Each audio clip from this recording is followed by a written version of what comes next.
first thing that I'm going to have you do, just so I can get it on tape, is if you could just give me your first, middle, and last name and the correct spelling of it. And then I can set audio levels at the same time. So if you want to do that.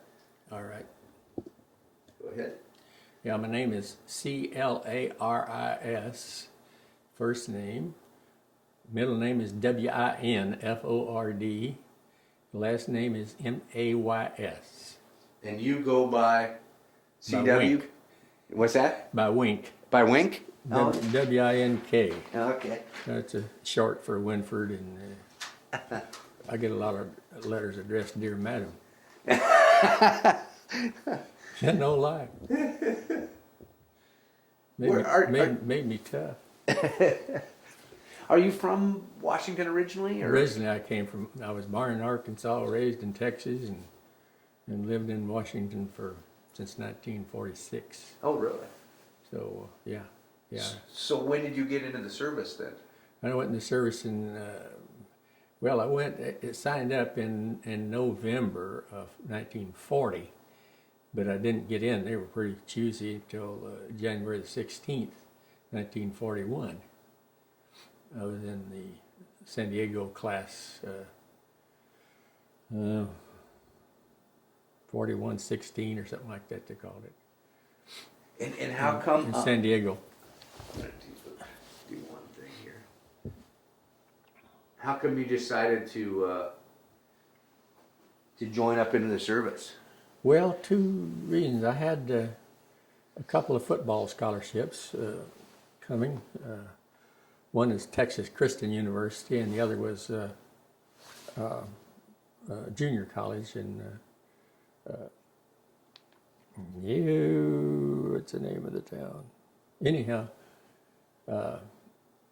but my brother had already gone in the Navy, and jobs were so hard to find. I couldn't accept these scholarships because it was so dang hard. You had to work and feed yourself and the whole bit in those days.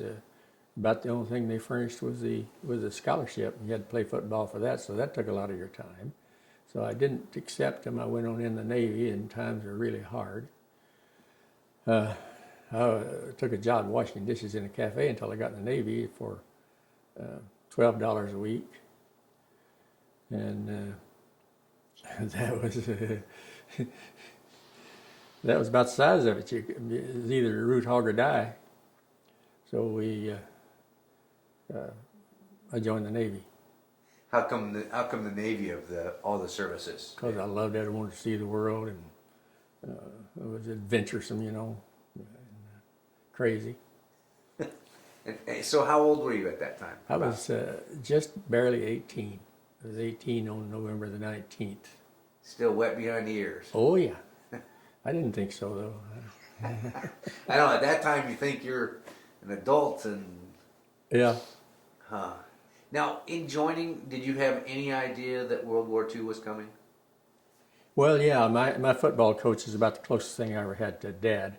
And he practically cried when I joined the Navy and left because he knew it was coming.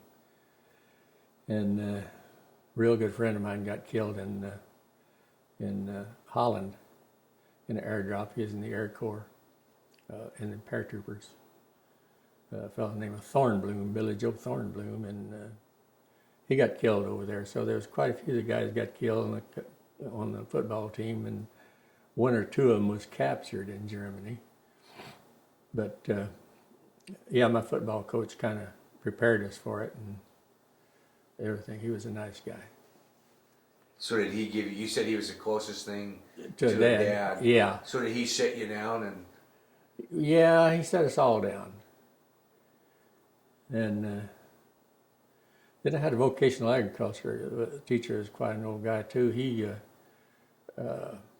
taught us about everything you'd want to know about caponizing, castrating, running terraces in the fields for soil conservation, and you name it, fat stock shows and the whole bit. And he stepped out of the classroom one day, and a couple of guys was scuffling, and he walked back in, and both the guys were sheepish, and they went and sat down. He didn't say a word to them. Then he sat down at his desk and he says, some of you guys will start growing up when you're about 30. Some of you never will. And I've always remembered that. And my kids, and my grandkids and all of them, until they get 30, they don't know which end their rear end is on. And they think they know it all, but they don't. And I was probably the same way. So, but anyhow, that was my high school deal there. You were a pretty good sized kid going into the. Yeah. Because you're about how tall? How tall were you? I was 6'3.5". Yeah. And in high school, and I got a job one summer for $1 a day, breaking polo ponies there in Texas out on a ranch. And all I did all day was break these polo ponies and cool them out and walk them and get on another one and swing a mallet by their head and get them used to stopping and turning. And it was a great job. When I went out there, the old rancher, he was always saying, "Hey boy, you ain't learning nothing when you're talking." And so I didn't talk to him too much. But when I went out there, he looked me up and down. I had a 36-inch inseam and a 28 waist. The old rancher says, "My God, boy, when they built you, they split you plumb to the shoulders." I knew a lot of the old time cowboys. One old fella, he had a quarter horse that he was really proud of, and he died in the saddle. And that old quarter horse, he brought that guy back to the house without him falling off. He balanced him up there and brought him to the house in his saddle. Didn't even let the guy fall off. A lot of those old cowboys were really neat. I grew up with a lot of them. A lot of them were always teasing the younger guys. It was a great life. It had downs and uppers, like anything else. But during the Depression, it was kind of rough. But we had a big garden and did our own butchering and smoking the meat and the whole bit.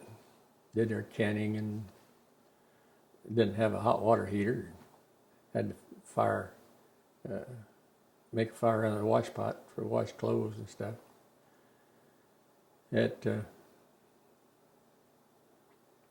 was rough, but you look back on it, it wasn't all that bad. Did you, before you joined the Navy, had you ever been out of Texas? Been to Arkansas a few times because I was born in Arkansas, and my mother used to take us occasionally back to Arkansas, and had quite a lot of fun there. A bunch of old hillbillies, and most of them were whittlers and carvers, and that's where I got to whittling when I was about 7 years old. A master carver today, but anyhow, it's great fun. Carving is great. That saves you from dying inside and outside and all that stuff. There's two things that I've found that'll settle you down when you're all uptight and ready to kill somebody. I used to have a bulldozer, and I had a backhoe also. And I would come home ready to bite my wife's head off and get on my bulldozer or my backhoe, and 10, 15 minutes, I didn't know what I was mad about, And the other was carving. When the weather's real bad, I get to carving, and if you sell your carvings, you lose a lot of the joy of it. But I used to restore antiques and that sort of thing. Age the wood and replace the leg or something that was broken, and on the antiques, and I shipped all over the West Coast of that because nobody else was doing it, and nobody could age the wood and match the antique to get it back. But that's what I did for about 40 years. Had a business in Issaquah. But also taught upholstery and interior decorating over there for Bellevue Community College for 17 years nights. And so I've been real busy. I never have cared too much about looking back at Pearl Harbor because I always get sad and ticked off, And I get a downer, and I love jokes and uppers and you name it.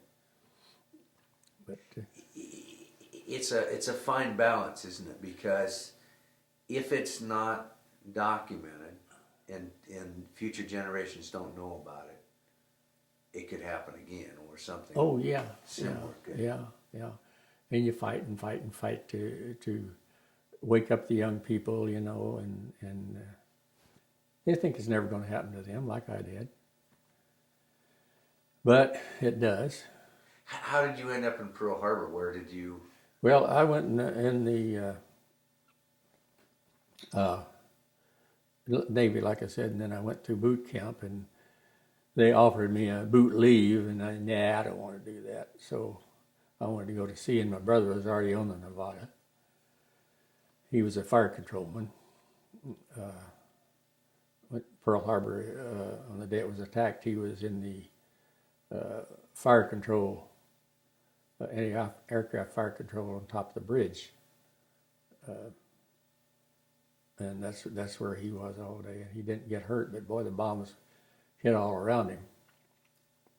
Where were you? Me, my battle station, my number one battle station was on a 14-inch gun. I was a loader on a 14-inch gun and number one turret.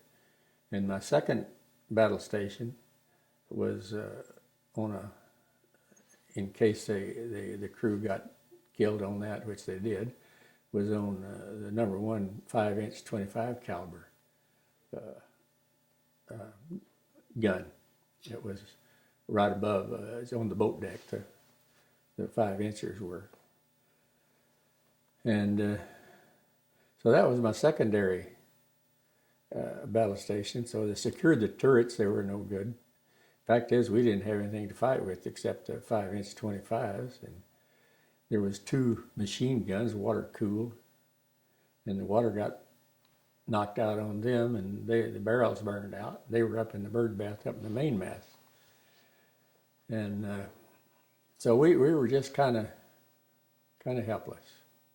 So well, let me back up just a little bit. Okay, was it younger or older brother? My older brother. Older brother. And is the ship so big that you didn't see each other that much? Oh, we saw each other quite a bit. Oh, you did. So you were both real aware of where you were and who did what? Oh, yeah. Huh. Yeah. When Pearl Harbor happened, I couldn't find him anywhere, and so I went through all the dead bodies and looking for him and all that stuff, and we were mustering and find out who was dead and who wasn't, and in the first division on the deck, and here he came in his dress blues. He had gotten ready to go dress whites. He had gotten where he was going ashore at 8 o'clock. He was going ashore in the First Liberty launch, and so he didn't have a spot on him. And boy, I was sure glad to see him. But after pawing through all the dead guys and everything, we had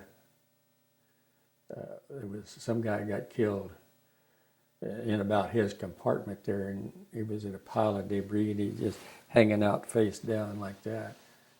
And so I got him out of the armpits. I was going to pull him out of this pile of debris, and his half a body came out. He was blown in half, and half a body came out, and it went over backwards on top of him. Now, I don't know what his name was or who he was. Never did find out, but he was. We laid him in the line of the corpses and everything. Where were you? Without, just briefly, let's kind of go through the day, how it started for you. Through the day, how it started for me, I was reading a girly book, as a matter of fact.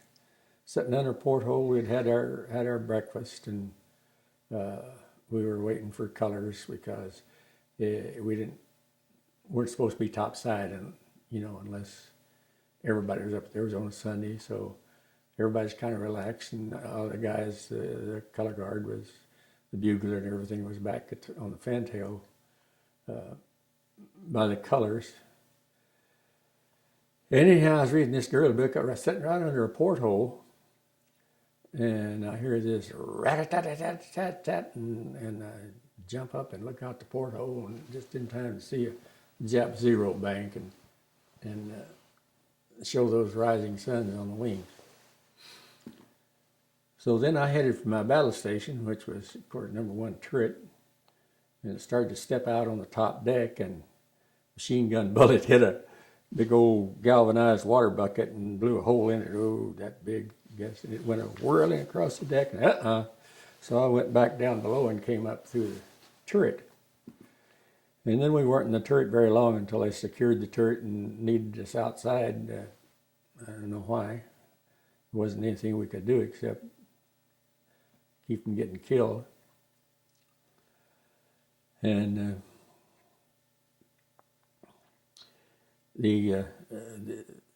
I think there was 1, 2, 5 bombs, I think, up in my area.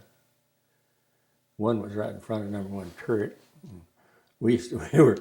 Somebody would holler, "Seek cover," and so we'd dive under the overhang, the back overhang of the turret. And the last guys under there would get shrapnel, so we made a point to get under there. And one of the guys in my division, it was funny things happen even in a battle, Well, this guy dove under the turret and he missed and broke his collarbone. He got the Purple Heart. And we razzed the hell out of him for getting a Purple Heart for diving under the turret. It went on. The battle went on, and a torpedo hit, blew a hole about 40 feet, well, enough to put a boxcar into. On the port side, right under where we were. Boy, that was quite a jar, I'll tell you for sure. And the Arizona, of course, blew up, and I saw that. The bomb looked like it went right down the stack, but it didn't. It missed the stack and went down right behind number 1 turret. But Arizona looked like it blew right in half. Blew several of our guys over the side, and we didn't have any officers on board except the warrant officers. And the line officers were all at a party over in Hawaii, as if they were not expendable, and we were. So it was set up. It had to have been awful dumb to not see that it was a set up thing. And where was it? How close were you to the Arizona? You said you could see the Arizona, and that the some Arizona, of your men... I was on the, what they call the starboard quarter deck. That was my place of work, and the whole bit was the starboard side of the forward quarter. That was our area. And we rigged out the officers' gangplank and all that stuff. The officers had a different gangplank to go ashore than we did. It was one of those things. We had an old boatswain mate by the name of Sue Daddy. He had been in the Navy something close to 30 years at the time. He was the 1st Division boatswain mate. And you didn't dare talk back to these guys. He was a good old boy. He was fair. But we was rigging up the officers' gangplank, and we had taken the lifelines down, and we were just, maybe going 5 knots or so coming into Pearl Harbor.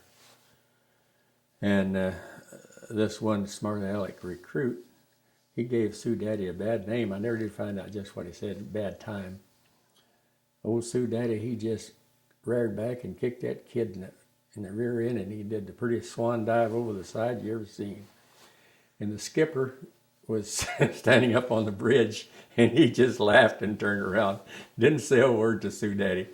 He fished the kid out, and boy, he wasn't very smart after that. He was kind of quiet. We had an old boy one day. He was a boxer, and he was a middleweight champ in the Navy. We used to have all kinds of fun things before the war. We had a sailing crew, which I was on, and a rowing team, and I was on that, and a wrestling team. And it was a neat place for a young man. No money, but it was a neat place to stay. You got fed all the time. But shoot, there were so many things. There was another guy, this guy that was a boxer, he went over in Honolulu and got drunk and had the top of his head, the haircut, and shaved and left the front. And had an 8-ball tattooed on the back of his head.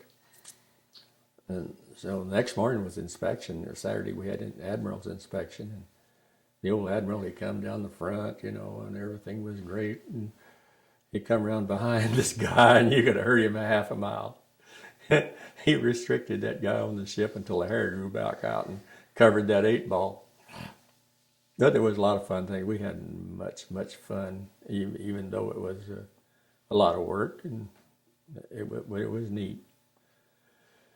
And then the gun crew on that I was supposed to replace if they got killed, man, they had the 5-inch ready box. It had a box full of 5-inch 25 caliber ammunition in it, and came up a hoist from down below. And that sucker blew up. From cotton blew up and killed that whole gun crew. And on the side of the gun, one side is the trainer and the other side's the pointer. The trainer, of course, turns this way, and the other guy is the elevation, and it's all set, not set automatic, but you set it by what the fire control tower tells you to do. And on the side of this gun, it blew all the paint off of it, of the gun, and all the shrapnel and stuff. And it just left the paint, a silhouette of paint on the gun where the trainer was looking in his sights, bent over, and just left a print there. One of my good friends got flash burned so bad in that. He came around to me, and his skin was just burned and hanging over his elbow, and from here hanging over his hands, and his skin was just he was just black. Eyes were burned open. And he'd come up to me and he says, "Help me, Maze, help me." Man, that was the most helpless feeling. I still see that guy in my sleep at night. He died, of course, but his eyes are burned open. And there was some morphine around, and there was in a little tube with a needle on it, but I couldn't find any anywhere. And you give the guy a shot of that morphine, and then you take the needle and stick it somewhere in his clothes so they don't overdose him. But I couldn't even find that. Poor guy. And you're at this time, you're what, 19? Yeah. 19 years old? Yeah, just 19. It's so hard to conceive what is going on in your head at this time. Is it now or then? Then, yeah. As a 19-year-old kid coming from Texas. You grow up damn quick. Of course, I was more grown up than most kids in those days anyhow, because I'd had to work for my bread and butter, even shine shoes on the street when I was a kid for a nickel a pair. Good Saturday was 40 cents. Some of the old ranchers come into town there. We had one old guy. He come by, and he was a beer drinker, and he was a tough old rancher, single, never been married. Old Will Perry, he was a shirt-tail relation of mine. And he said what he thought, man. But he was... My sex education was nothing, animals and that sort of thing on the ranch is about the only sex education we had. But this old guy, he was going to teach me how to seduce a girl. He said, "Oh, hell," says, "you just slap them down, climb on them, and then you say, 'Now try to get up.'" He was quite an old guy. During the football games, we had a superintendent of schools that smoked cigars. And his thing was, before the game, to strut up and down the sidelines before the game started with a big cigar in his mouth. Well, old Will Perry, he was in the stands one day, and Here come the old superintendent strutting up the sidelines, and old Will Perry says, "My God, folks, it's gonna rain. The hogs are carrying cobs." And you could you could hear him half a mile away. Oh yeah, a lot of fun. Back to December the 7th, I really don't care to, I don't like to talk about it. I'm more of a, what you going to do today and what are you going to do tomorrow type of guy, because you put that stuff in the back of your head, otherwise you'll go nuts thinking about it. It's bad enough as it is, But after the Nevada got sunk, we stayed on top side. It just went down to the top side, and we still manned the anti-aircraft guns manually. There was no power, of course, on the ship. And so they sent all of us excess guys, just kept a skeleton crew on the guns, and the rest of us went over to the armory and stayed in the armory. Boy, that night it was something else. Fact is, before it was dark, time we went over to the armory, and just before it got dark, here came, I believe it was 3 of our planes, scout planes. They were the spotting planes off the ships. They were a biplane on pontoons, and they came in with their lights on, and they came right over the Nevada. And everybody was so jumpy that we opened fire on them. Shot down 2 of our own planes. And things like that happened all night long. They'd be setting up machine gun nests all over the island, and then they'd set the machine gun up and then would test it right straight up in the air with the tracers and stuff. But when they'd do that, everybody would fire right up. Well, it was quite a night show. They'd fire right up where that guy tested his machine gun. Everybody was really jumpy. We had one guy that went on sentry duty, and his friend was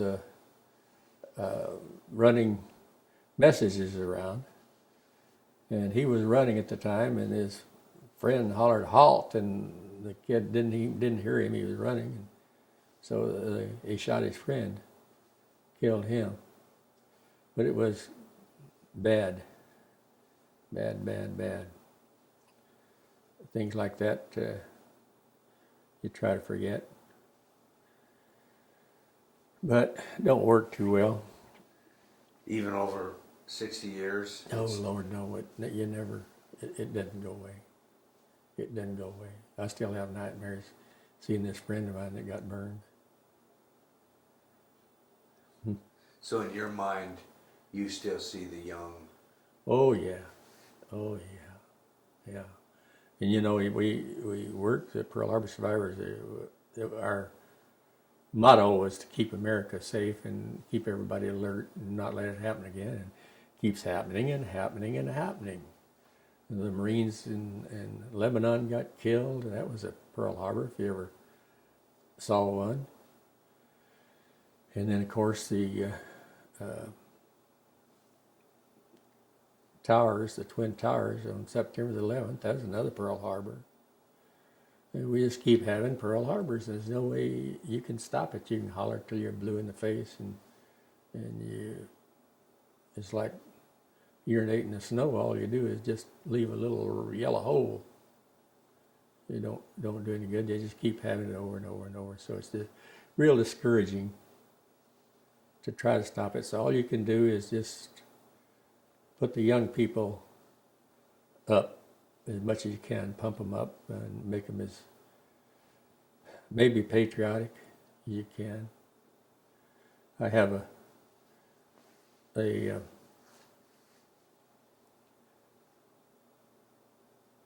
park, Marlon Wayne Nelson Memorial Park. I rededicated that, and Marlon got killed on the California,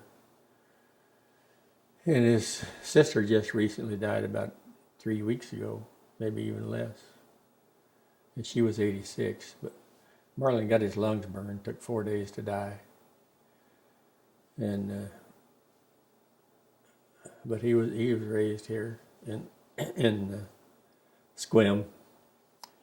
We had 2 guys at Pearl Harbor got killed from Squim. One was Marlon Wayne Nelson on the California, and the other was Henry Echternkamp from. He was on the Arizona, and apparently he's still on there. But Marlon Nelson, they exhumed his body, and he's buried over here in the cemetery at Port Angeles. And his sister gave me his casket flag, so I still have that. And I display that. I'd like to get that somewhere where, it'd be a permanent memorial. But it took me $500 and 6 years of work to run this park down and rededicate it. Nobody knew who it was, and it was Marlon Nelson Park, and that's all it says. And his name was spelled Marlyn, and everybody thought it was a woman. Even the county commissioners thought it was a woman that got killed in a car wreck. So I got wind of that it was a guy that got killed at Pearl Harbor, and man, I had a heck of a time. Nobody had any records of it, of the little park, and the park department said they would never name another park after an individual, and they didn't have any history on it. So I called about every Nelson in the phone book, and finally I called a lady, an elderly lady, and I said, "You don't happen to be related to Marlon Nelson, do you?" And she says, "No, but I know his sister." And oh boy, that was a gold mine. So I looked his sister up, and she already had one leg off from diabetes, and she was the parade queen in 1936 here in Squim in the Irrigation Festival, which is the oldest parade in the state. But we have a real nice parade, and people are real patriotic here. I like this town. It's the best. Did you choose to take care of this park for Marlon, do you think, or for everybody? But it's a shame the way it had gone to pot there. All I have down there is the rock. So I had to get permission from the park department county park department to do anything to it. All it had was a copper plate. It said Marlon Nelson Memorial Park, dedicated November the 11th, 1944. And the rock was just in terrible shape. So, like I say, everybody thought it was a woman. So they still do. It's spelled Marlyn, and it's not like Marlin. So you go heavy on the R. A lot of people still call it Mary Lynn Park and stuff like that. They don't realize that it is. But anyhow, I bored about 16 holes in it by hand, and got plaques on it and the whole bit. And then I drilled 3 holes and put a bolt in the rock, eye bolt in there, so I can screw the eye bolt in and take it out and take the flag down. Then I have kids. A lot of the older guys, like I said, they want to be a big frog in a little pond. They want to raise the flag, and I don't let them. So this is where I came a cropper with some of the Pearl Harbor survivors. They wanted to take the park over and take the flag raising ceremony on, and so I have everything from little brownies to the senior class president raise the flag down there every January the 1st. And then I carved the little award for him. Not little, about that big. It's got a couple of wolves on it. Their mascot is Wolf. And it has space for 11 names of class presidents. And every year, I take it and have the name of that year's class president put on the monument. So I got 7 years to live yet and keep that going. And the park, to keep it from dying, I have the Rotary Club had a board meeting, and they agreed to keep it alive after I expire, so that it'll hopefully never go down. I rededicated the park and had the county sheriff and a bunch of notables out there to help me rededicate it. So it's a permanent thing now, and I'm proud of it. I think that again preserves so that it won't be forgotten. Yeah, yeah, Somebody will. yeah. Wait, did you went into the armory for a while? Did you stay on shore the rest of the time, or did you get put back on another? No, I immediately went a day or two later. I don't remember just the exact time because everything was so uptight. But I went on the USS Indianapolis heavy cruiser, and of course the guys couldn't light a cigarette or anything else. So we took on 1,000 rounds of 5-inch 25 caliber ammunition. And we had to carry them up the gangplank in the dark, and because you couldn't operate the cranes or anything in the dark. So we loaded them all by hand, and the next morning we went to the South Pacific. And it was 55 days before we ever got provisions down there. And our first battle was in New Guinea. We were in Task Force 11. We were operating with the old Lexington and the Saratoga. And we sent the planes in. The Japanese were gathered at Salamaua and Papua New Guinea on the west side of New Guinea, and they were preparing to invade Australia. So we sent the planes over the hump over from the east side and dropped down on the harbor, and they sunk about 14 of the Japanese ships.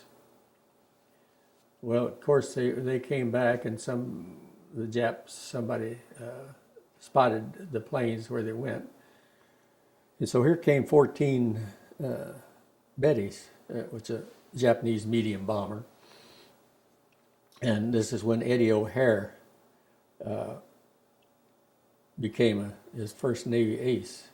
He shot down 6 of the 14, but they were all shot down by planes. They got every one of them. And of course, I got a battle star for that, but we were fired all these 5-inch 25 caliber ammunition at them. I fired a lot of them at them, but they weren't exploding. The anti-aircraft shell has a fuse screwed in the nose of the shell, and it has a clock mechanism in it. Well, the rangefinder sets the distance that this clock will go off up in the air automatically as it comes up the hoist. It's set automatically to go off at that height. So these shells that we had so meticulously carried on were not exploding. So after the battle, we were lucky that we were with the planes, or we would have certainly gotten killed. We headed for the ammunition locker, and the Japanese had gotten in or somebody had sabotaged the whole 1,000 rounds of ammunition that we had, by pouring syrup in the clock mechanism. So we had to turn around and come back to Pearl Harbor all by ourselves and get fresh ammunition. But that was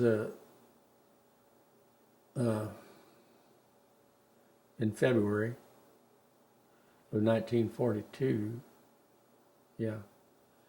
February, I believe about the 20th, around in there sometime when Eddie O'Hare became a Navy ace. Well, it was within a day or two of that they put all the Japanese Americans in the camps here in the States.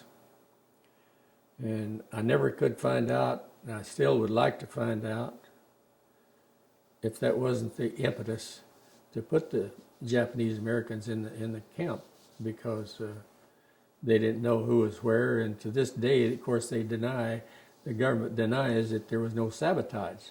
But I know better. A fellow by the name of Lieutenant J.G.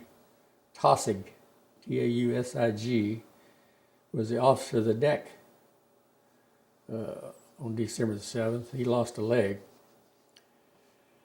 But he later became captain, and after he got out of the Navy, he became Assistant Secretary of the Navy for years, and I even wrote to him. I knew him.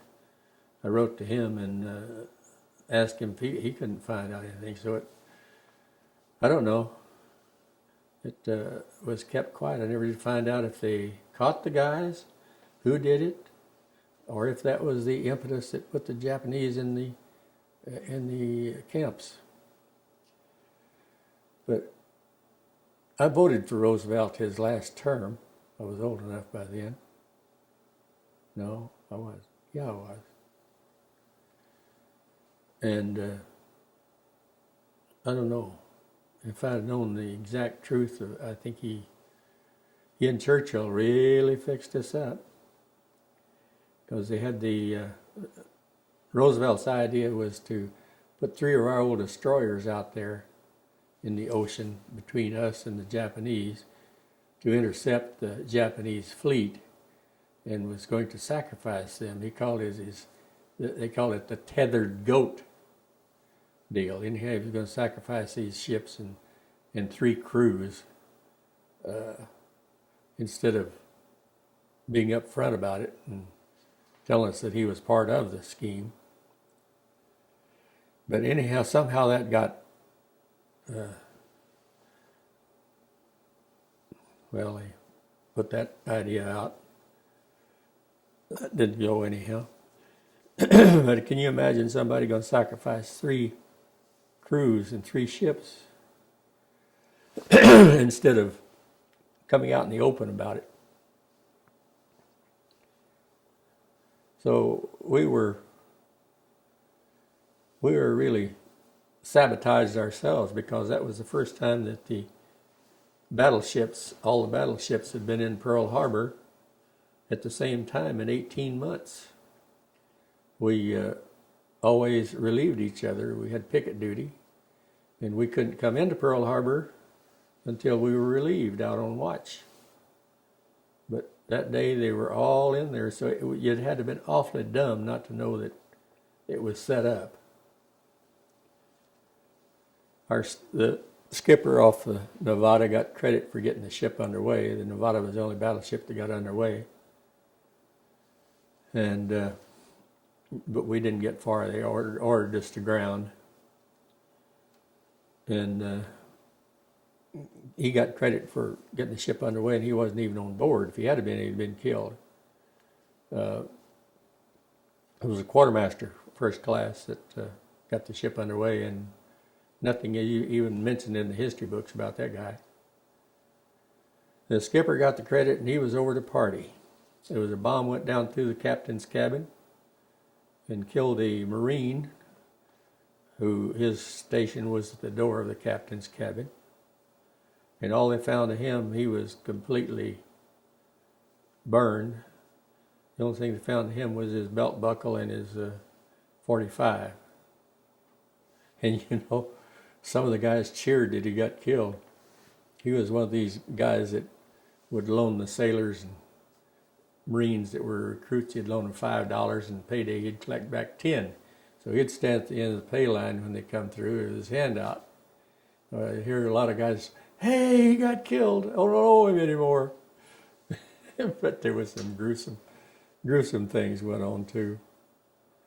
I was on a party picking up the bodies around the Arizona the next day, and this one guy, I was so glad to be alive, I wasn't even thinking about material things.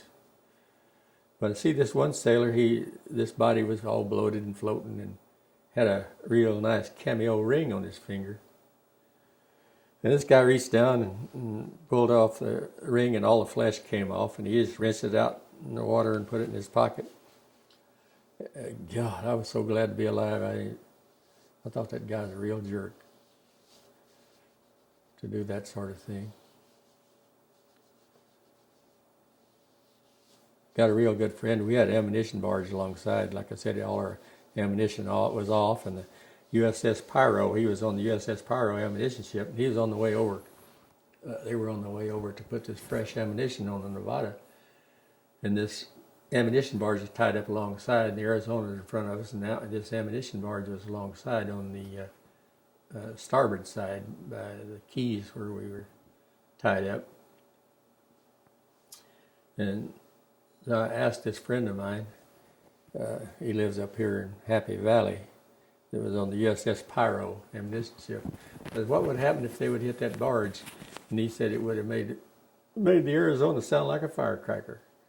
So I think they must have known, that's my opinion anyhow, that ammunition was sabotaged, so they were going to let it go right back on the Nevada, or they would have hit it. Well, that would have really made a mess. But they didn't. They let it go, and they let the oil, the fuel tanks all go, and they made big mistakes there. But they could have practically walked on that island. We would have, right away, if they would have followed it up with landing force, they wouldn't have had any problem at all, because all our guns and everything on the ship, the handguns and the machine guns and stuff, were all locked in the armory. And one of the white guys went down and took a Marlon spike and twisted the lock off the arm end. The guys come out of there with mostly pistols, and that wouldn't have been much good except up close, you know. I was qualified on BAR, but I didn't get down there to get one, so. Because being in port and with some ships being in dry dock, you guys were pretty much at a... Army was locked, the armory was locked at all times. Yeah, we were just sitting ducks. We had, and the government was squabbling. Roosevelt was a Democrat, and the Congress was Republican, and they were squabbling just like they are now. Same thing. Nobody get anything done. And we had 1.1 anti-aircraft guns, they were quad mounts. And they were on for a while, but they were sitting over on the dock over here in Bremerton. And Congress wouldn't give enough money to go back and get those guns on. Even one of the ships that had those guns, it would have been a neat deal. So they were all the way back here in Washington? Yeah, they were sitting on the dock over in Bremerton waiting for us to come back and get them on. But there wasn't money enough to bring them back. Just looking at, I've got a couple of notes here. That What you got there? Well, Adolph gives me questions. And, on December 7th, the flag raising, did they... I started talking to a bosun and they did it differently or something? They went ahead and raised it right away without the quick bugle and all that stuff. They went ahead and raised the flag that day. But by then they were scattering because they hit us at 5 minutes till 8, and the colors were going up at 8. So the first thing we hear, this is not a drill. This is the real thing. General quarters, and all hell broke loose. Was it out of control? I mean, was it just chaos, or were you so... No, everybody just went by the book. I mean, everybody knew we were so drilled that everybody went to their battle stations, but we didn't have anything to fight with once we got there. You know, we were sacrificed, is what we were. But the officers, of course, like I say, weren't. They were all over the party. So they came back aboard, and they only knew what we told them. So they came back in their dress uniform and everything, and we were sitting around blood and oil and crap all over us on the deck. And so they was asking us, you know, who did what. And this one kid, when this one bomb hit close and blew him over the side, is either then or when the Arizona blew up. It was chaotic right in there, and I don't know just which it was. It blew his buddy over the side, and the guy was floating face down, and this kid just dove over the side and flipped him on his back and pulled him over to port island, pumped the water out of him, and saved his life. So we thought, hey, that guy deserves a medal. So we put his name on the list. And guess what happened? He got court-martialed for leaving his battle station during battle instead of a medal. He says, I don't care. He says, I saved my friend's life. So, but things like that happened, you know, that kind of make you sick. When did the captain get back on the ship? Before? Oh, it was way after the raid. So after you had we beach. were set down on the top, with just our top deck out of water. See, we were told to ground instead of stopping up the channel, so we grounded bow first at the shipyard right by floating dry dock with the USS Shaw in it. Well, they hit us with everything they had when we were coming out there trying to stop the channel up, and the Shaw got its bow blown off. It was in a floating dry dock. It got its bow blown off by a bomb that was supposed to hit us. They weren't very accurate. These were higher bombers, high level, what they call the high level bombers. They weren't all that high, but anyhow, that one missed us and hit the Shaw and blew the bow off. So then the admiral of the yard figured, or whoever's in charge of the yard, thought that wasn't too good a place, so he ordered a tug up. I got a picture at home, a real good one. It's an official Navy photo. Ordered the tug to get us off ground, so he pushed the stern around, and then we backed under our own power over and grounded over by a cane patch. Stern first, ruined one screw, but the Oklahoma was our sister ship, and so that one screw was sticking out of the water on the Oklahoma. It turned upside down. So they got the Nevada back. It was on its way back in February. It was the first one that got up out of the way, so it wouldn't. But we had to run anchors out by hand, out in the cane patch, both on the bow and the stern, and the.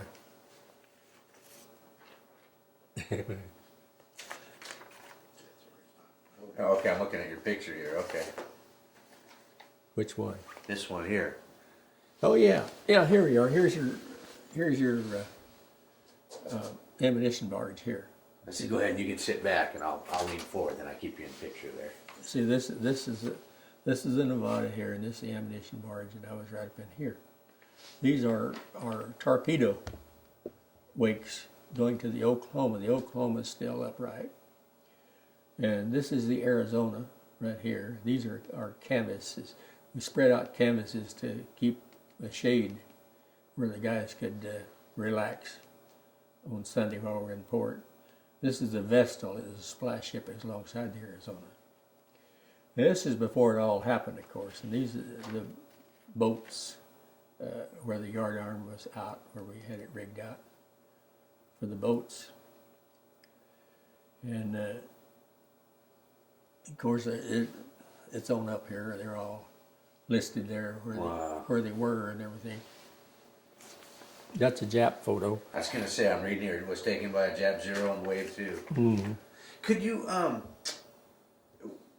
you talked, there were some came in low and some came in high. Yeah. Can you see the bombs coming? Oh, you could. Yeah, I saw the bomb go down and hit the Arizona.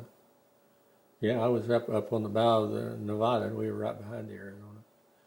And we saw it. We swore that it went down the stack, but it didn't. It missed the stack and went down between the stack and the mainmast there. And you feel the shock wave from that. Oh man, it blew some of our guys over the side. Quite a few of them. As a matter of fact, I don't know just how many it was. Quite a few that got blown over the side. But we were up there, and there was another bomb that hit right forward of the number one turret there, the 14-inch turret, and we were under the overhang when somebody would say seek cover, we'd dive under that overhang of that turret, and it hit forward of the turret, just forward of the turret, and it blew a heck of a hole in the ship. But most of the bombs were, and the torpedo was in the area where we were up forward. I don't think there was bomb hit midship, but most of them hit forward in the forward area where we were. Did you now your number 2 battle station? Those people you lost. In your number 1 battle station, did you lose people from there too, or? No, I don't think we lost a one in there. So a lot of them got shrapnel, but I don't think any more of them got killed. But these guys were that ordinarily manned the anti-aircraft guns were from the 5th Division. We were from the 1st Division. And like I say, if the crew got killed there, we were the man number 1. And that's where the radio box blew up and killed the whole crew. There, the whole gun crew. When you think back, how loud is war? How loud is what's going on at Pearl Harbor? Or in your memory, does the sound disappear? You can't imagine the noise. You can't, especially when the Arizona blew up. And when that torpedo blew that hole big enough for a boxcar to go in the port side of the Nevada, man, that was a jar. Yeah, it's something, you don't forget it. You don't forget it if you're right in the middle of it. Do things like seeing a fireworks show, does that trigger? Not so much. Fireworks doesn't bother me so much as just a powerful single-engine plane comes over now, and I still duck, even to this day. 61 years ago, over 61 years ago. And you still have this duck when you hear a powerful single-engine plane coming over it, but fast. It's coming over fast.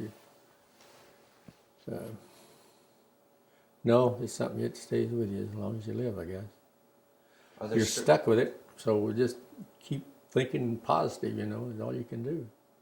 Are there certain smells? Oh, God, yeah, it's all kinds of smells, especially dead bodies and dead flesh. Pearl Harbor stunk like crazy after it. Didn't take any time for the flesh to rot in that heat. And it was a real stinking place. And it's different than, say, being out hunting and getting a deer and a deer's guts have rotted away for a while. There's a difference between human bodies and animal bodies smell? Or? No, dead flesh is dead flesh. One guy, he was a all-Navy football player. We used to have all-Navy guys, all-Navy football players, all-Navy wrestlers. We had inter-ship contests and all that stuff.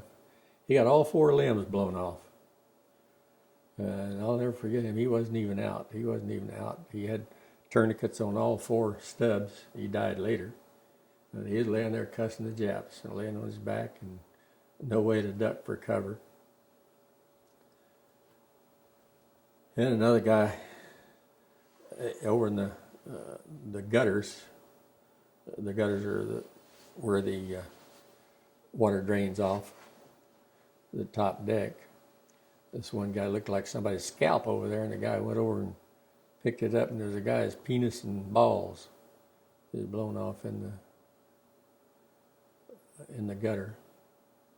Does it just become surreal where you kind of disassociate human being with that, or does it always stay human? No, yeah. It's all very real, I'll tell you for sure. Now, I know you don't like talking about a lot of the serious parts. Now, this sounds like this might have been That was one of the more enjoyable That parts. was great fun. Tell me about this certificate here. Okay, this is an Armbander Certificate. And before the war, we only had bars and whorehouses in Honolulu that the sailors went to, and so we went to the bar, and this Waldorf bar was a place where the First Division hung out. Of course, we all had our favorite bars, and then we'd drink until everybody else passed out, and the last one standing got this Armbander Certificate. So I won that fair and square. This got a couple of buddies' names on it. And this fellow by the name of McAvane up here, he's the guy that dove over the side and saved his buddy that was in the water. So you played hard when you weren't working hard. Oh yeah. Did you I never had a drink before I went in the Navy. Is that right? And never smoked a cigarette in my life. Did you mingle with the civilians much before December 7th, or were you locked down? Or? No, not in Hawaii, not in Honolulu. Those Kanakis hated us with a purple passion. And the Japs, man, we didn't. If we could have gotten ashore at that time, we'd have shot everything with slanty eyes, I think. Because the Japs used to hate to see us coming. The Japanese did in Honolulu, and we hated to go in.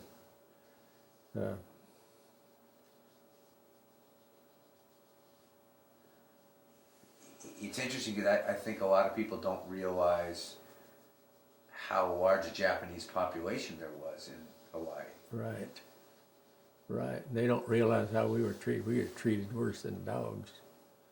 The servicemen were, especially the sailors. And I guess we had it coming, but we didn't have anything else to do but get drunk, or sometimes we'd go out to Waikiki Beach, go swimming. I stayed all night in the Royal Hawaiian after the war started for 50 cents.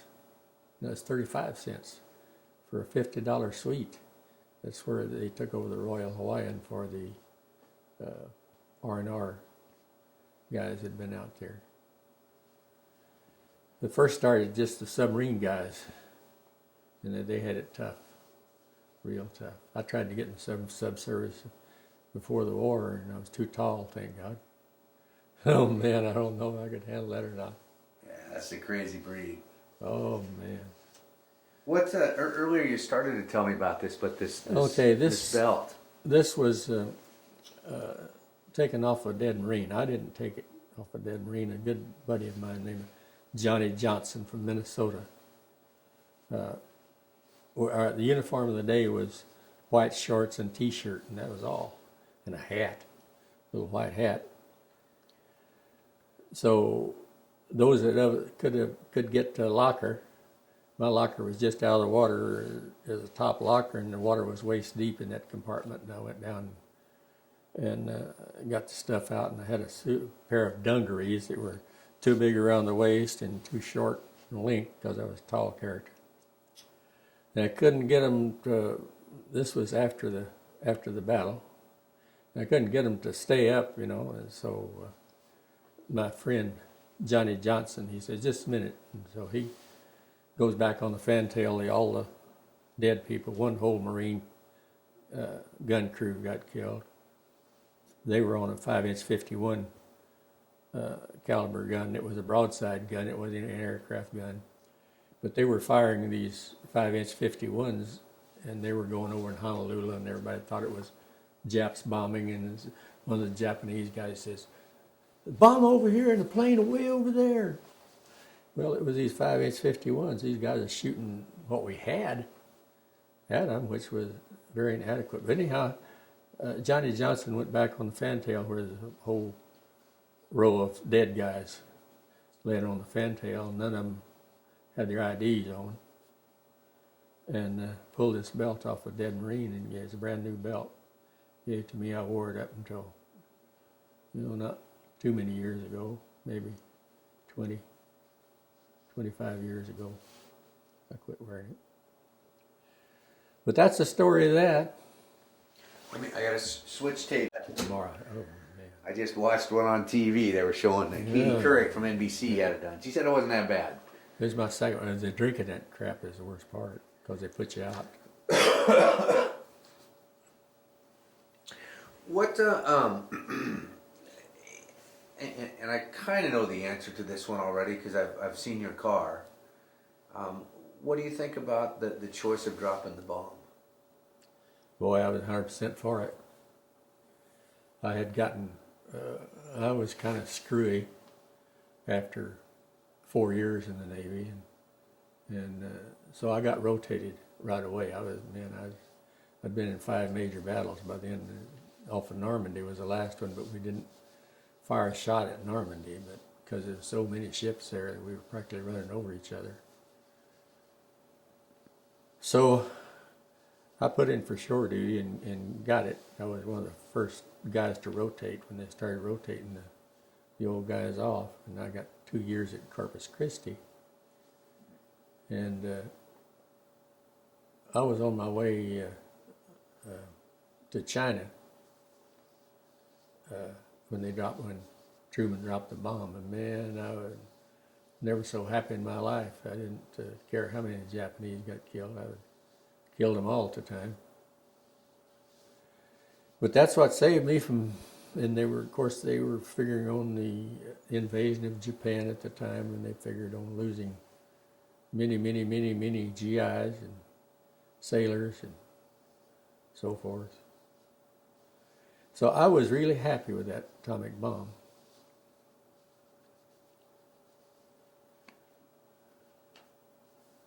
But it's a terrible thing. Terrible thing. You interviewed another guy in this Pearl Harbor survivor's name is Jones, Earl Jones. Of course, he got a hip shot out over there. He'd only been over there for about 2 weeks at Kenoi. So I think of these guys like that, and the guy that got burned so bad, this friend of mine, and I think, well, what the heck? What's the difference? You know, whether you get a flash burn so bad you die, or get your lungs burned, or get the atomic bomb dropped on you, at least most of them died fast. Yeah, I guess there was some of them that didn't die too fast. But yeah, I was for it. But it really started something, didn't it? Really bad thing. I think the atomic power is great. You know, the ships that are atomic powered now and the submarines that can stay to sea practically forever and everything. But the atomic bombs, I think that's something else. This warfare that we got going on now is scary. That's real scary. With all that germ warfare and crap like that, and gas. I had an uncle. I was named after an uncle. Got killed in World War I. He was a World War I hero. And in France. And he got gassed and died. But his name was Christopher Columbus Mays. And I was named after him. I was named after his nickname. His nickname was Claris. And where they ever got Claris, I don't know. But I was named after his nickname. Like I said, it made me tough. Still get letters addressed, Dear Madam, and all those fun things. It's interesting because the perspective you've put it in from World War II, World War I, was it uncle that you were named after? Yeah. Being gassed.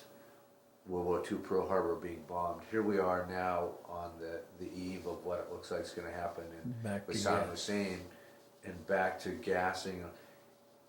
When you look back, and just sitting with you, I know, I'm assuming, and listening to you talk, that you're proud, you fought for your country, You did what you needed to do. Has anything changed? The more it changes, the more it stays the same. You know, I'm really, really, really, really discouraged. I'm just, because it just keeps happening over and over and over, no matter how much we holler. I started on these memorials and stuff way before there was a Pearl Harbor survivors outfit. They were formed in, I think, 1961 or 59, around in there somewhere. By then, I already had done a lot of carving and stuff to say, hey, don't do it, you know. And yet, I had 3 boys in Vietnam all at the same time. One was a 2-step guys. One guy was in the Green Berets. He was working out of Dong Tam up the Mekong River. He got 11 kills. 2 of them were boys walking along the Mekong Delta, and he was out on a patrol on a job, and so he had his rifle, and these young boys were coming towards him, and he motioned with his rifle and told them to raise their hands, and they raised their hands like this, just kept walking towards him. So he shot them both, and they fell back in the Mekong, and they had percussion grenades underneath the armpits, and they were going to come up and drop them at his feet. He said the water went 50 feet in the air. But he's has that Agent Orange now, and he's got prostate cancer and ripe old age of 53, I think he is now. So he's 100% disabled with that damn Agent Orange. Another guy, other stepson, he was a SEAL, Navy SEAL. And he was working out of Subic Bay in the Philippines. And he got sent up the Mekong on a suicide mission, he and one other guy. And he was told they were told if one of the guys got hurt or killed, to leave him and go up and finish the job.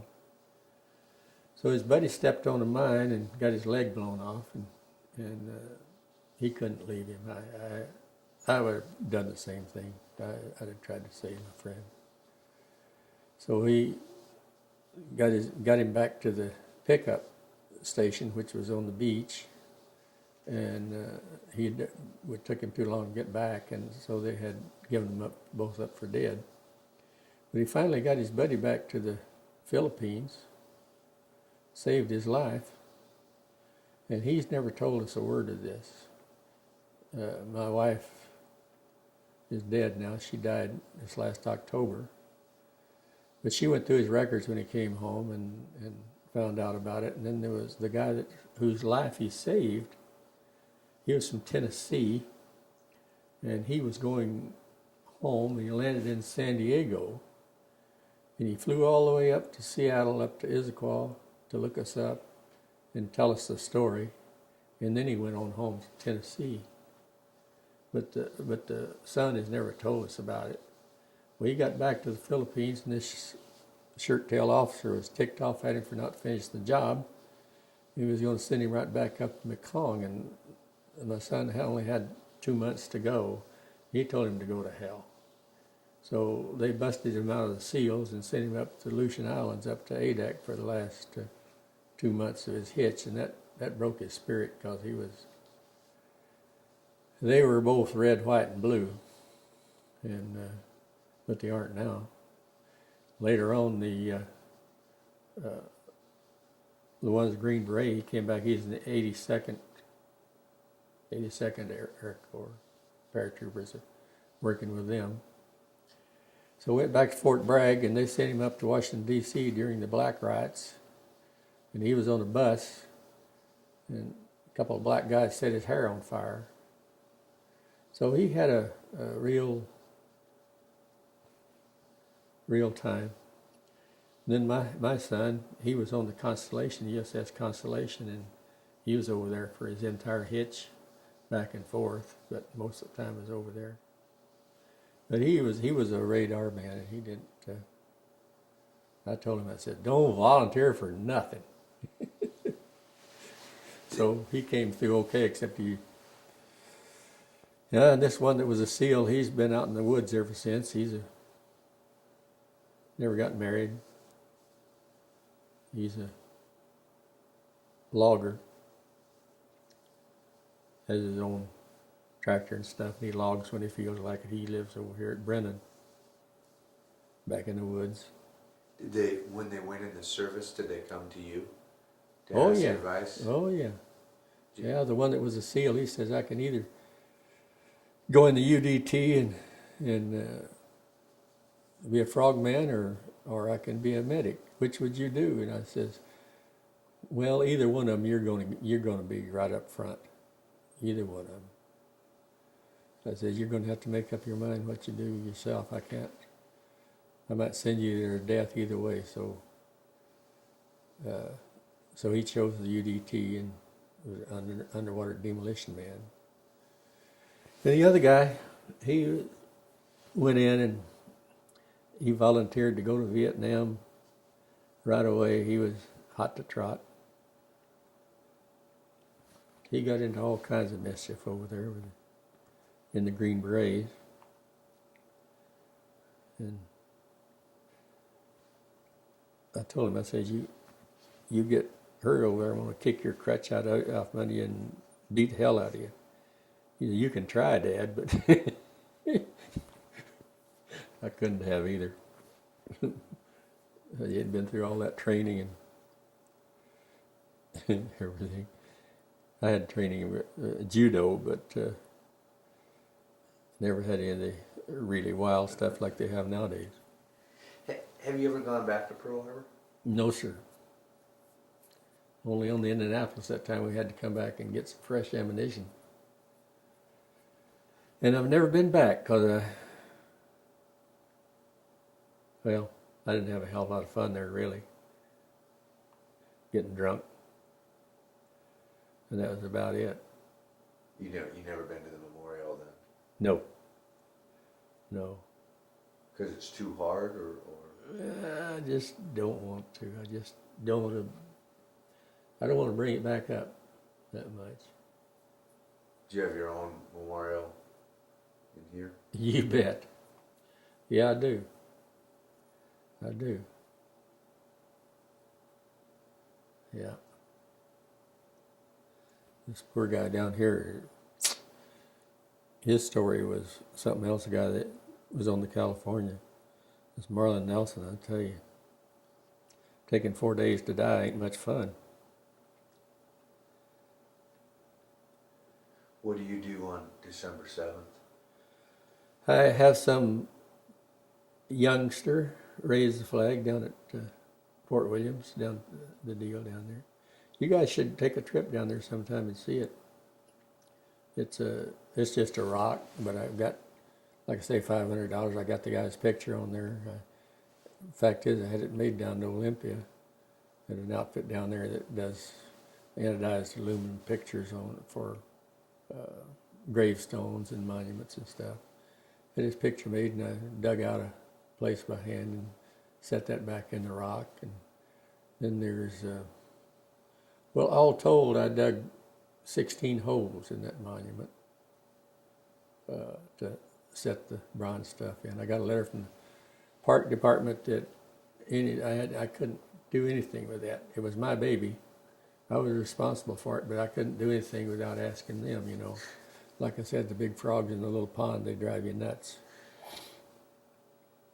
But then I got a plaque on there that I bought myself, Remember Pearl Harbor, and then another plaque that tells something about Marlon Nelson. And in that picture, like I say, I got a lot of money and a lot of time in it. So I have to go down and keep it up, and I've turned it over. I will turn it over. The Rotary Club had a board meeting, and they want to take it over when I expire.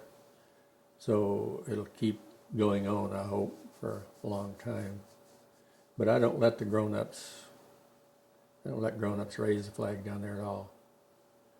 I let kids from the school, like the president of the senior class, and I had a bunch of little brownies and raised the flag, a bunch of cute kids. And then I've got some Air Force cadets, high school cadets, that come down and help me raise the flag and march with the flag and present it and all that stuff. And then I got a veteran that's a bugler, and he comes down with his bugle. So we have quite a few ceremonies. We've got awful lot of press for a long time, and they got kind of tired of us, and this 911 thing came along, and so now it's real hard to get anything in the paper at all. But I like to give the kids some credit and get them in there because they're what matter.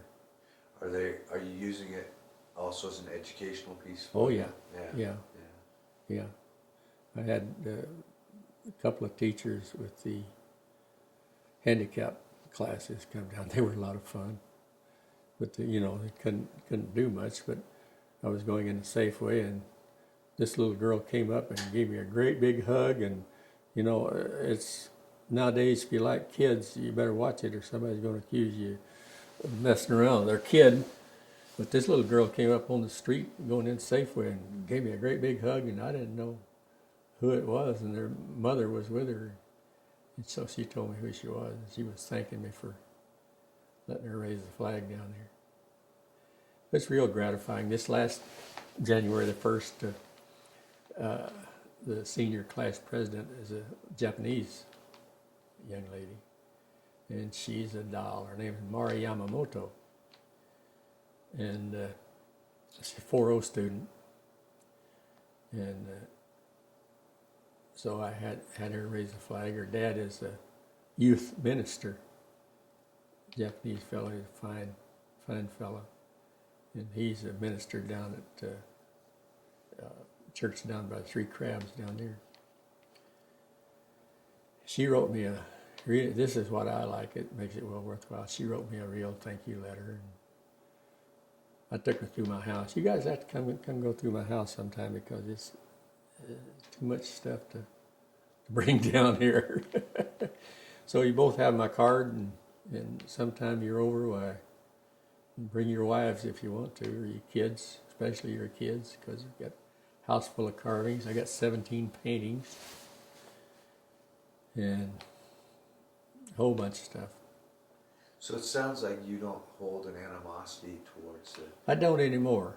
I hate Roosevelt worse than I hate the Japanese by a lot. That SOB was sneaky. He was sneaky. Him and Churchill both. I used to think Churchill was great, but no more. He said after the Pearl Harbor attack, said he got the first good night's sleep he ever had after they attacked us. So he was instigating it, him and Roosevelt, they were instigating it right along. Of course, they cut off the oil shipments because in China. My wife had an uncle that was over there when they raped Nanking, and he was in Nanking, and there was dead babies all over the place that the Japanese had bayoneted, and dogs eating the babies in the gutter, and he disgusted him so he went back to the barracks and got a .30-06 and went out shooting dogs. But it was really bad. He died in World War II. He was a aircraft photographer over in England. What about your brother? Did he make it home? My brother made it home too. We both got off to Indianapolis. I got off after the Sullivan brothers got killed because they separated the brothers, and so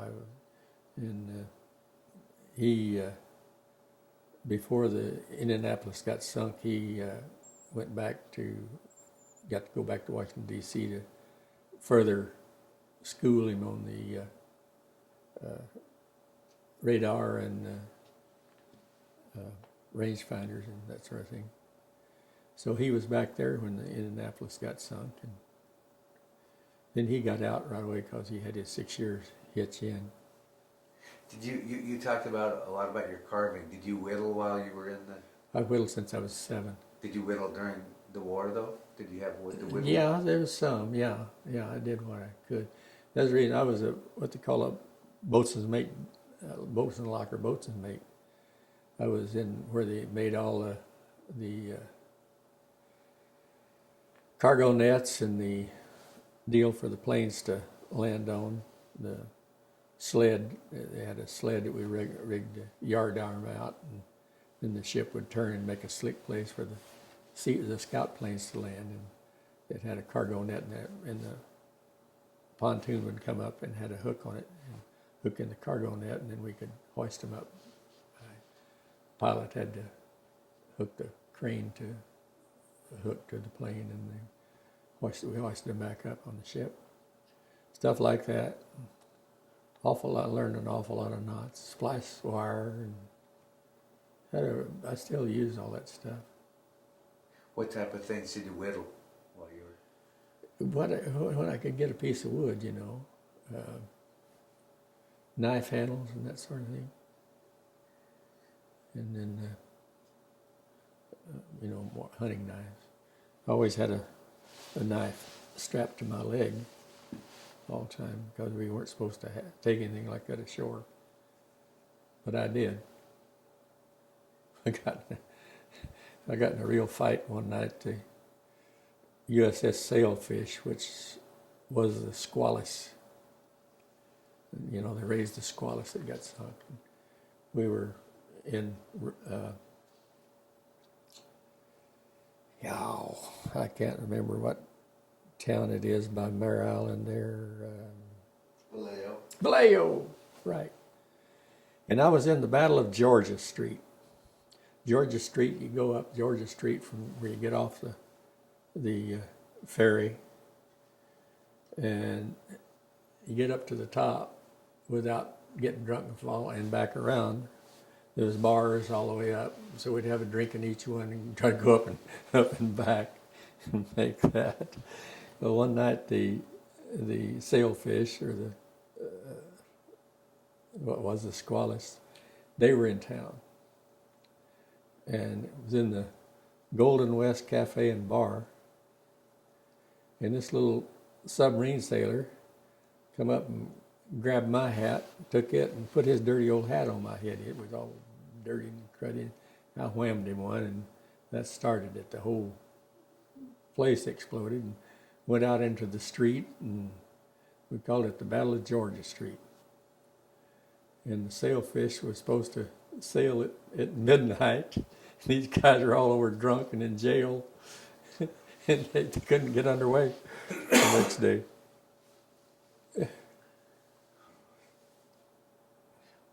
Now you do a lot of work with the kids and all that today. Is there a message that you want to leave with them? That I want to leave with the kids? Yeah. Keep your flag flying and tell the truth. The war isn't fun. I had the privilege of talking to a class with my little granddaughter in it when she was in grade school. She's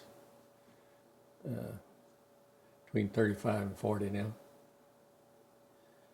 And so I was trying to scare the heck out of the kids that war is no fun, blowing things up, just no fun.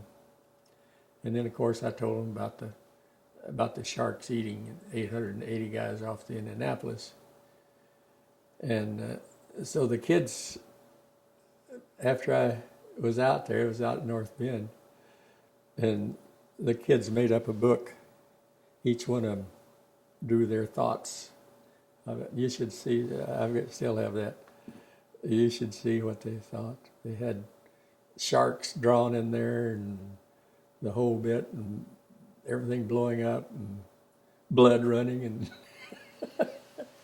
I was trying to scare the heck out of them so they wouldn't think that war was so much fun.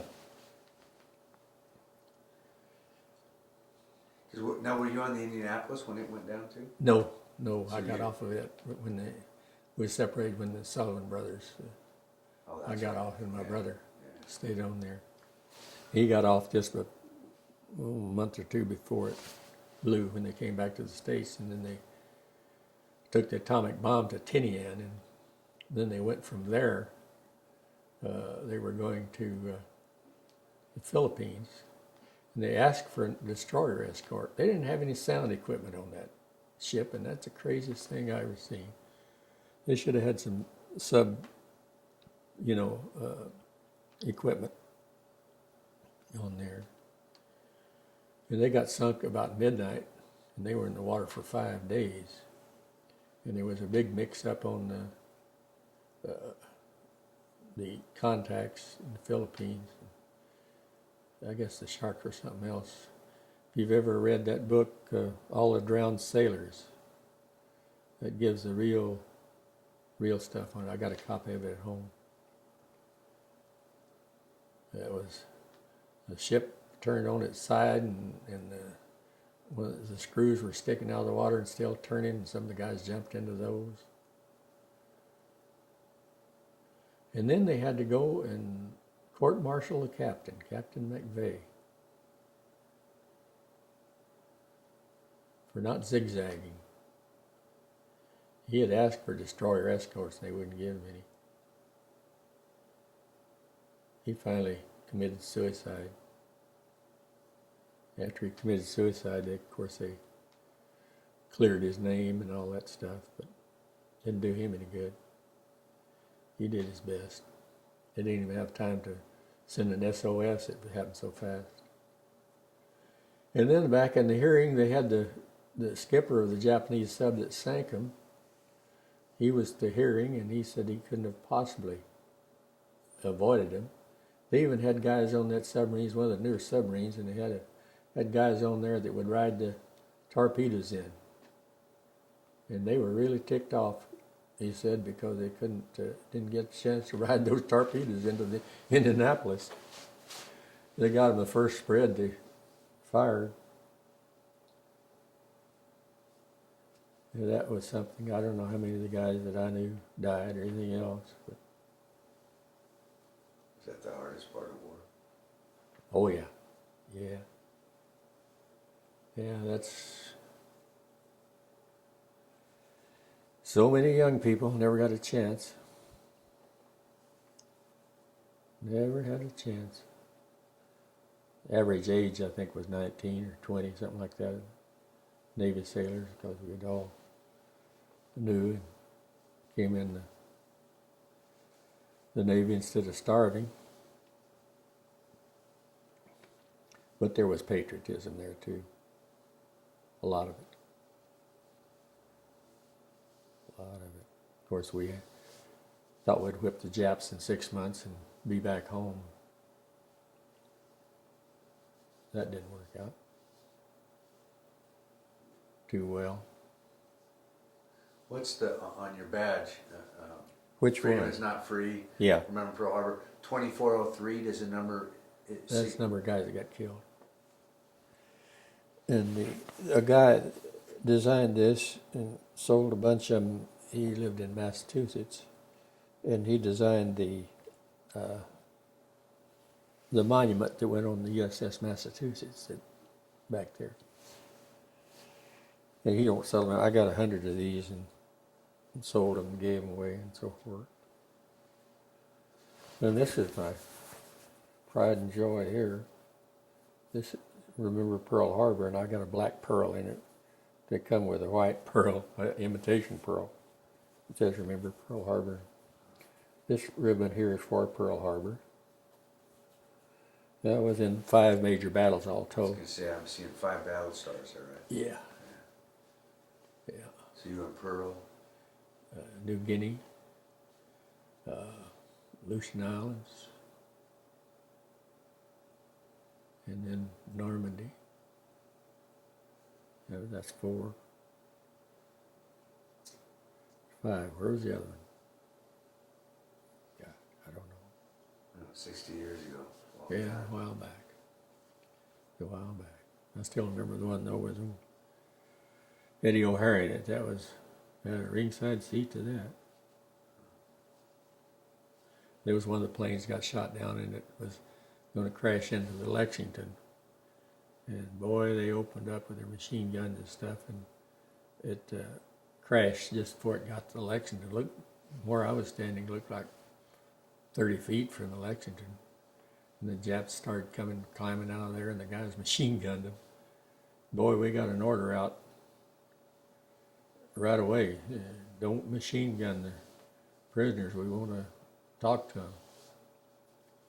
But the guys, so, they was ready to kill anything with slanty eyes.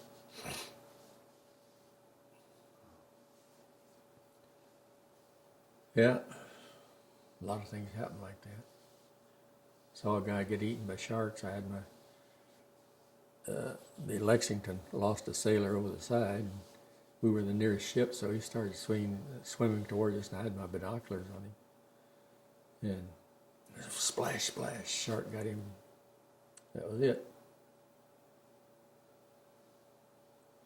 Saw something when I was a kid. We were out fishing. Had cane poles down on the river there in San Saba. And we come upon this rattlesnake, all coiled up, the old head sticking up there, and there's rattling. And so we thought it'd be fun to catch him. And so we got a forked stick and a loop in one of the fishing lines, and we had on the end of the cane pole, dropped the loop over his head, and then we drug him up very close to the house. And this guy had 3 hound dogs. And so he called the dogs. They turned that snake loose and let the dogs kill him. They formed a perfect triangle around that guy. The one would jump in, the snake jump at him, he'd jump back, and this and get him and shake hell out of him. Then he'd jump back. And that went on until they tore that snake all to pieces. Well, I was on the Indianapolis and South Pacific. Saw 3 destroyers get a Japanese sub just like that. And I thought of those 3 hound dogs, killed that rattlesnake. The destroyers wanted to go in and drop his depth charges, and he'd go on over here and come back around to his side and stay there.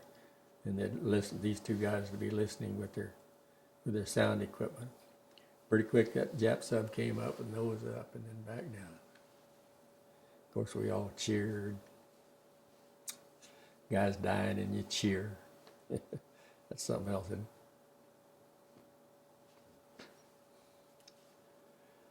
Thank you very. Oh, sorry. That's it. Thank you very much for coming in today. This is real.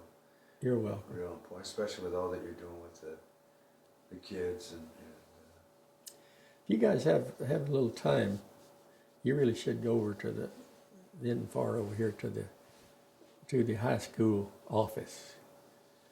And then you go in the office, and then to the left is this little conference room that they have there. And this deal that I carved for the senior class president, is there. You can see it. It's got a flag, and it's got on top of the flagpole is a little seahorse that I carved. It's got 2 wolves on it, and then the eagle that's on it is a brass eagle. It's a nice award, and like I said, I've had 4 presidents' names on there so far, and it's got 7 more spaces. I got to live 7 more years. But the first guy that got it was a fellow named Richard Rogers. Fantastic young man. He's going to college now, but he's a fantastic young man. He, when he was class president, he got $14,000 raised, took the entire senior class to the Space Needle for a party. He is some kid. Name's Richard Rogers. I'm kind of watching him. I'm watching all of them, of course. But what I do down to the flag raising, I get kids that do a lot of work but don't get any credit. Like the president of the class. They do so much work, and the jocks get their name and their picture in the paper, and the class president gets nothing. They've done all the work and everything. So that's the kind of kids I like to get down there. I don't like to get somebody down there that's already famous and all that stuff. I'd rather get the kids that do the scut work, The quiet big Yeah, frogs. yeah, the quiet good ones. Yeah, yeah, I love the good ones, of course. And then you get some bad ones. I carry a gun all the time now. I had 3 guys try to gang me down there. 2 of them was coming up towards me, and they were raising hell down there at the beach. And so I took a picture of their license plate, and this one said, "What are you doing?" I said, "I'm taking a picture of your license plate. I'm going to turn you guys in." There's a lot of vandalism down there.